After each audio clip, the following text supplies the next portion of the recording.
I found that elderly people with money in their later years don't wear luxuries. They have these four traits that you can spot instantly. Have you noticed that truly wealthy seniors rarely flaunt their wealth? Take Mr. Johnson from across the hall, for example. He strolls around the neighborhood every day in worn-out shoes. Their son must be ungrateful.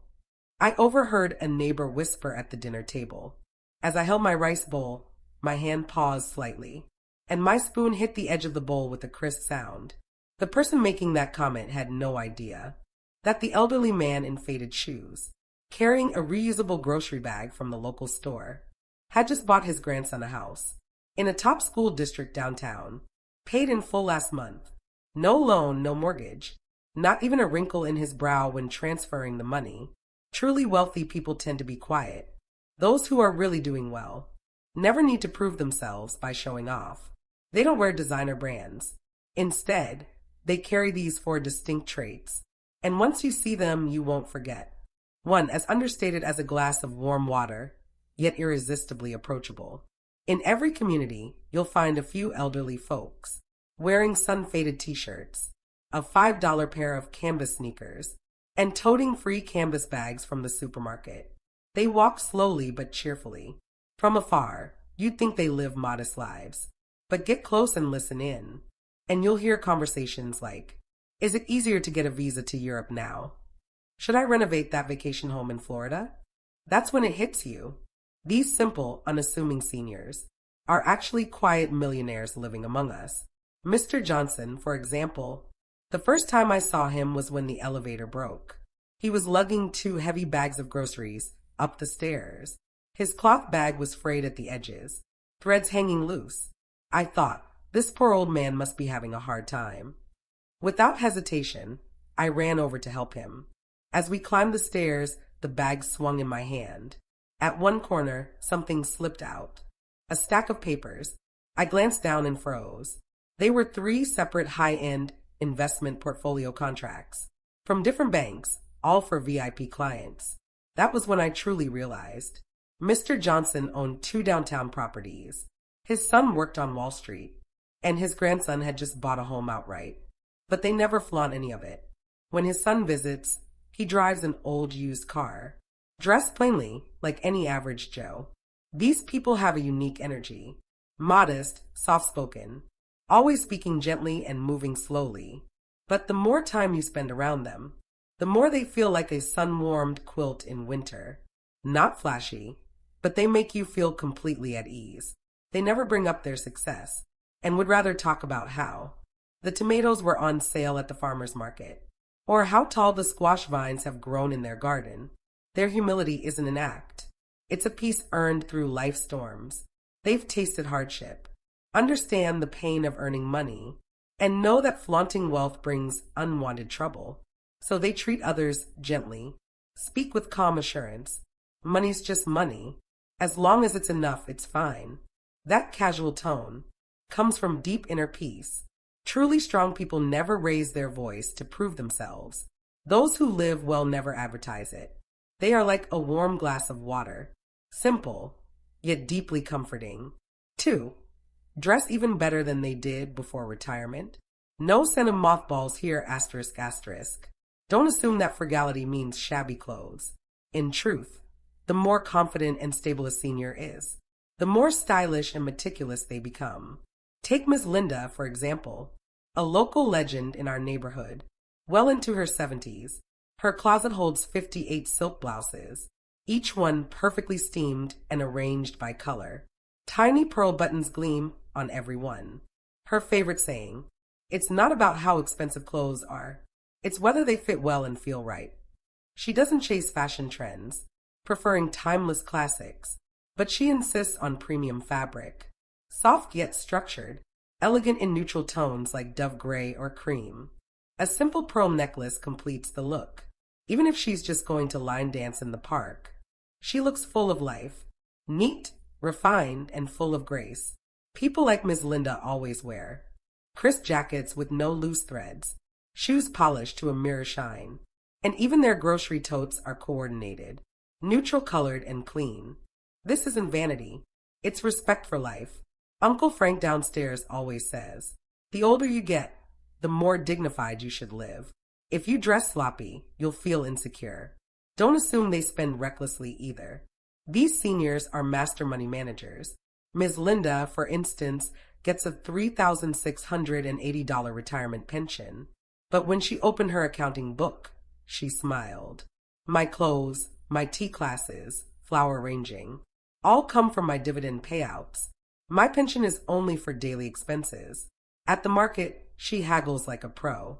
But she saves every cent she can and tucks it into her carved biscuit tin in the living room. That tin doesn't hold cookies. It holds small joys saved bit by bit. These elders can make a $20 dress look like a $500 outfit. They haggle hard at the market, but turn around and sign up for a $3,800 tea ceremony course. They know saving isn't about deprivation. It's about living better, more intentionally. 3. The real magic, passive income thinking. Money in their hands grows like a hen that lays golden eggs.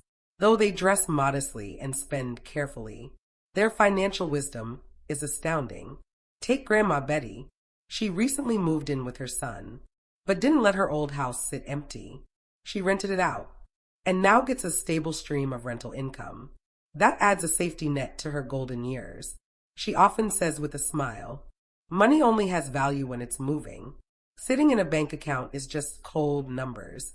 Maybe they never studied finance, but they've mastered the golden rule.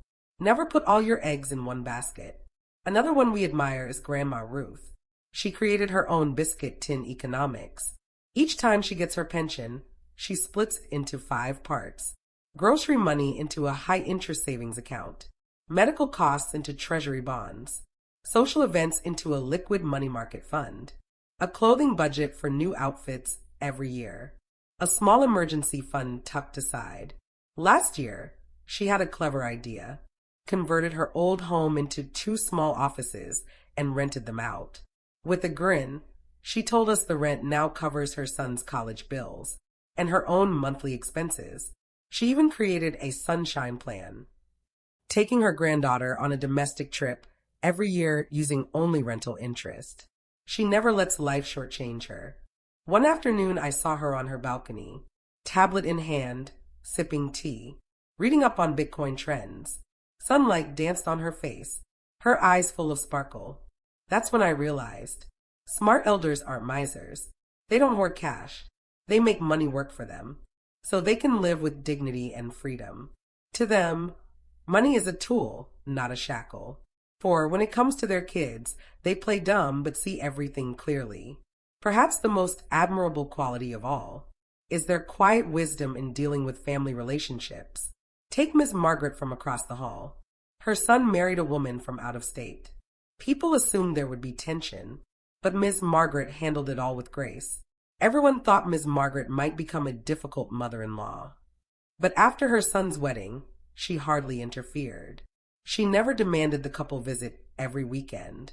And when they did come over, she always made their favorite pot roast, packed up leftovers, and slipped a gas card into her daughter-in-law's purse when no one was looking. Her friends once asked, "Aren't you worried about your son drifting away from you?" She just smiled and said, "If you try too hard to hold onto a grown child, you'll only push them away. I'd rather be the cozy place they choose to come back to, not the house they escape from." True strength isn't in controlling others, but in letting go with grace. Miss Margaret has a small notebook in her nightstand. In it, she writes down everyone's birthdays, her grandson's shoe size, what her daughter-in-law likes to cook, even which detergent she uses, so when she helps out, she gets the right brand. No drama, no power struggles, just steady warmth and quiet giving. When her son bought a fixer-upper, she didn't offer cash right away. She waited until the couple hit a tight spot, then mailed them a check with a note. Use this however you need. No strings attached. Just don't tell anyone, or your dad will scold me for spoiling you. She never boasts about what she's done. She lets love be soft and silent. But ask her son what kind of mother he has, and he'll say with misty eyes, "She's our anchor. Not flashy, not loud, but the strongest person I know." In the end, the most admirable seniors aren't the ones wearing diamonds or designer coats. but those who carry warmth in their hearts, wisdom in their minds, and quiet generosity in their hands. They may not have flashy handbags, but their refrigerator is always full when the grandkids come to visit. They don't boast about their stock portfolio, but they have enough saved to face illness without fear. They might not show up in luxury cars, but they show up with soup when you're sick, a warm scarf when it's cold, and the exact right words when your heart feels heavy. They don't ask for thanks. They don't expect recognition. They just quietly live their lives, wearing dignity like an old, well-fitted coat. If you have someone like this in your life, a graceful elder who gives more than they take, who teaches through example not lecture, who never brags, yet always gives, give them a hug the next time you see them, because they're rare, and they're worth more than gold.